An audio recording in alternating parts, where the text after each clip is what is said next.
The Greeks had the maxim, know thyself. How do we come to know ourselves in terms of our personalities and, more importantly, potential?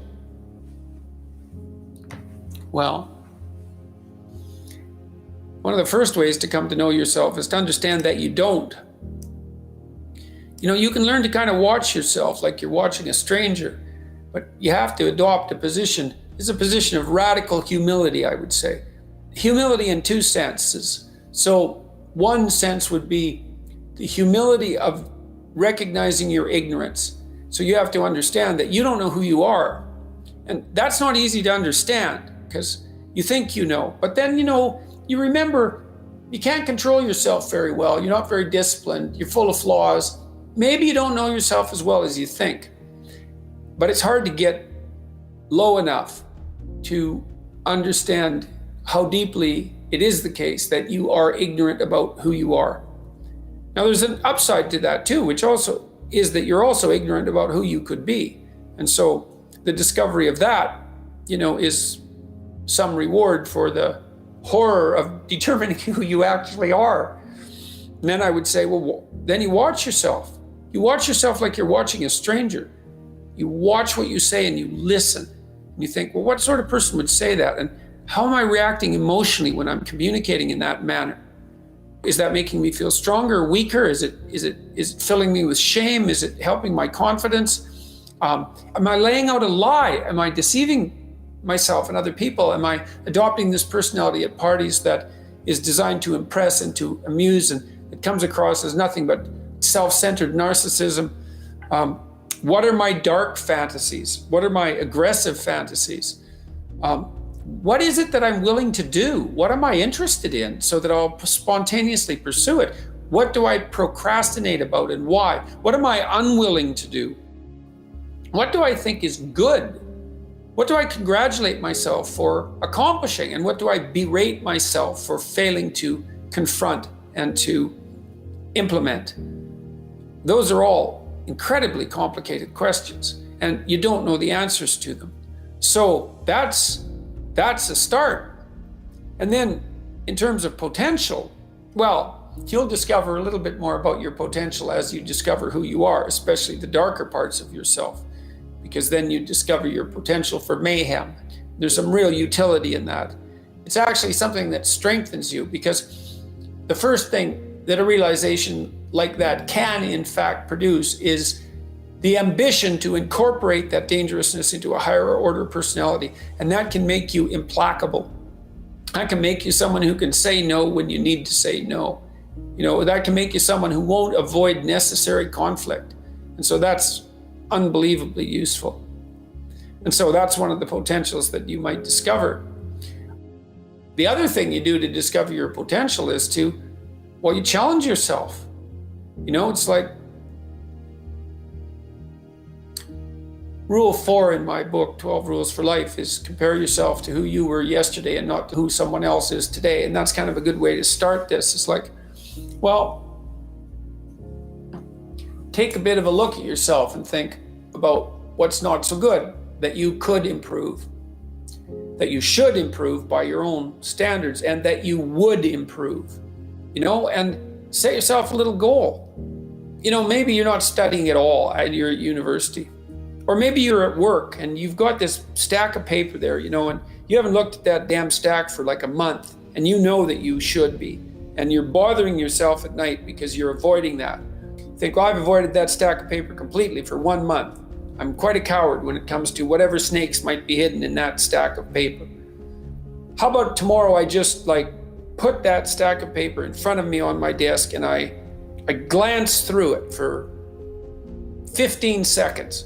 See if I can do that. It's like, well, you set yourself a goal of improvement. It's a humble goal, because really, are you such a coward that the best that you can bloody well manage after a month of avoidance is 15 seconds of exposure to a stack of paper?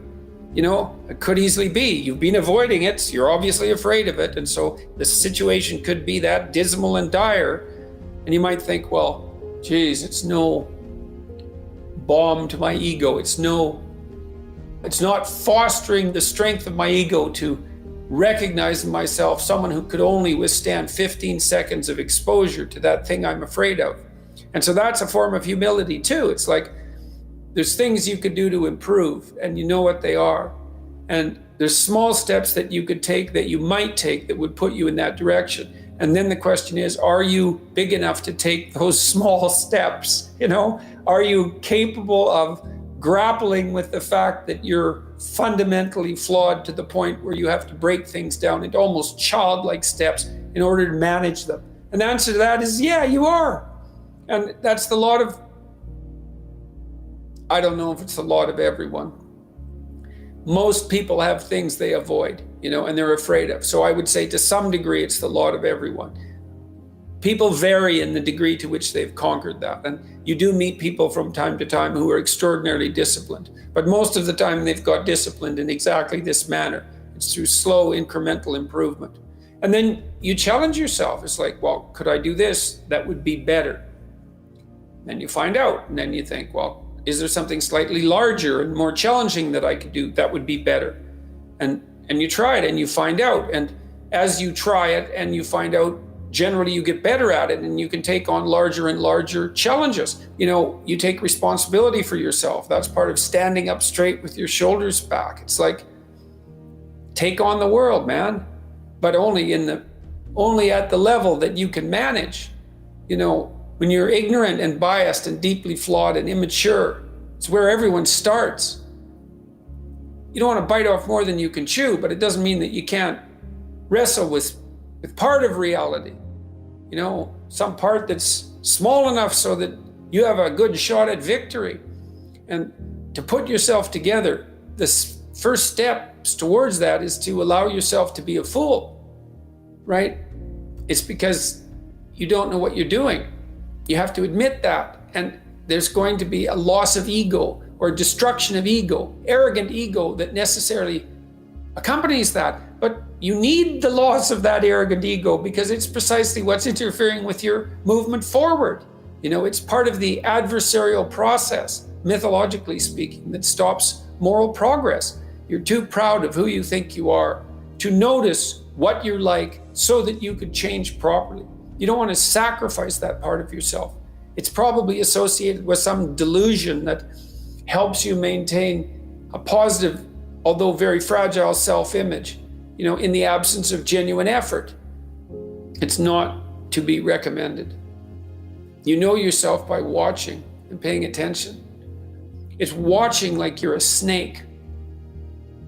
A snake watches like cold-bloodedly, with no emotional reaction, just to see what's there.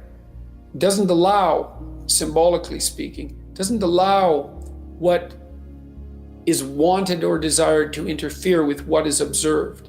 So you watch yourself like that, as if you don't know who you are. Well, that's the beginning.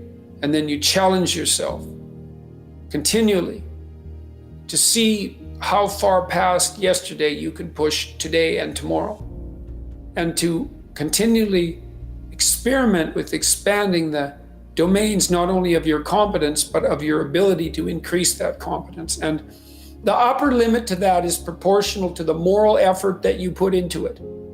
The more that's guided by the highest of all possible visions, right? The alliance with the highest of all possible conceivable good. And the more it's accompanied by truth in speech and action, the more you will develop your potential. And you also, I suppose, have to be willing to undertake that as an adventure, because it's a hell of a thing to bear that kind of responsibility. It takes a person out of the ordinary.